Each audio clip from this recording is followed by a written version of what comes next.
Today, we're jumping headfirst into the dark, brutal, and frankly chillingly prophetic universe of author Richard K. Morgan. It's a future built entirely on one single piece of world-shattering technology. It's a question we've all asked ourselves, right? But in the world Morgan built, it stops being a philosophical game.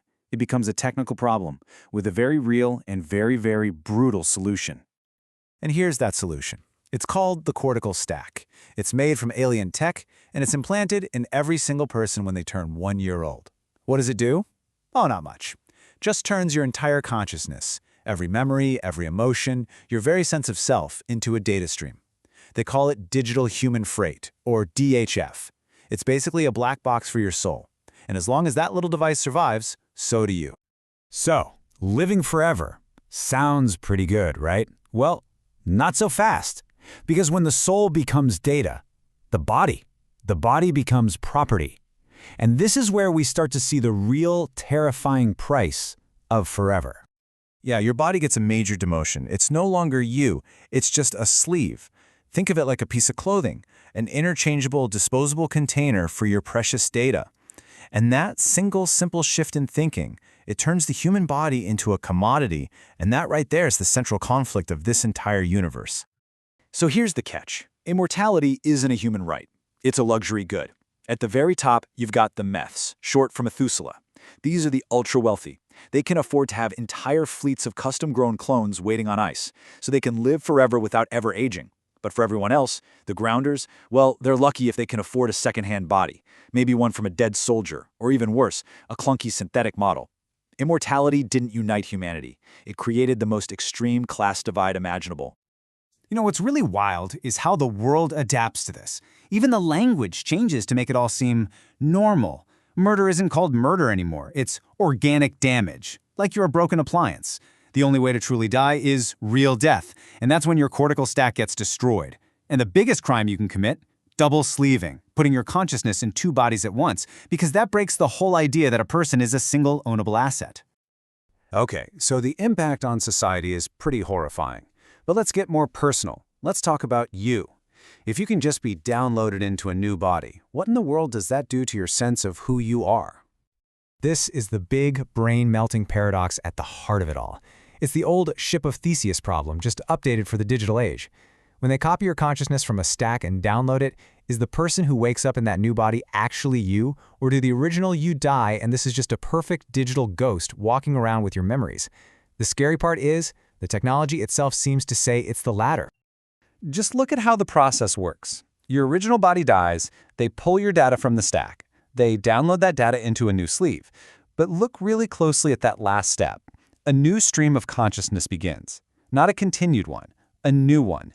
That means every single time someone is re-sleeved, they are actually dying, and a perfect replica is taking their place. It's a terrifying secret that this whole society has just decided to ignore. And believe me, the process is anything but clean. The psychological damage is immense. Just waking up in a new body can cause something called sleeve sickness.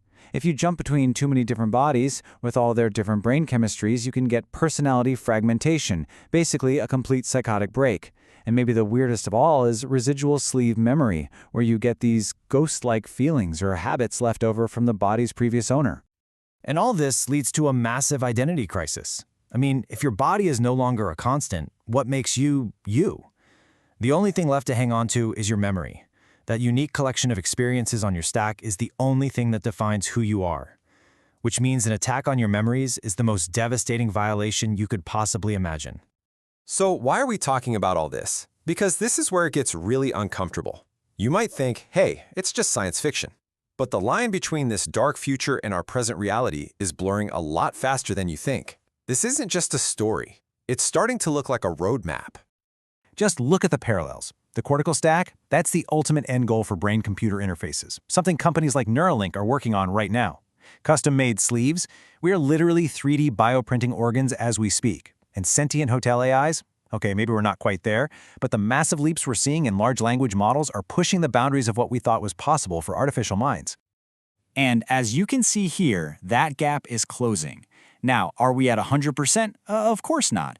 But the readiness level for our real-world versions of this tech is significant. It's not zero. We are already on this path. The basic research is happening today. And that's really the core message here.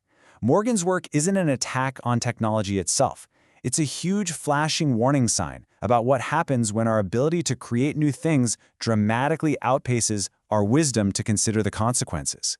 At the end of the day, the warning isn't about the science. It's about the system. The real dystopia isn't the tech itself. It's what happens when you apply the brutal logic of our current economy to it.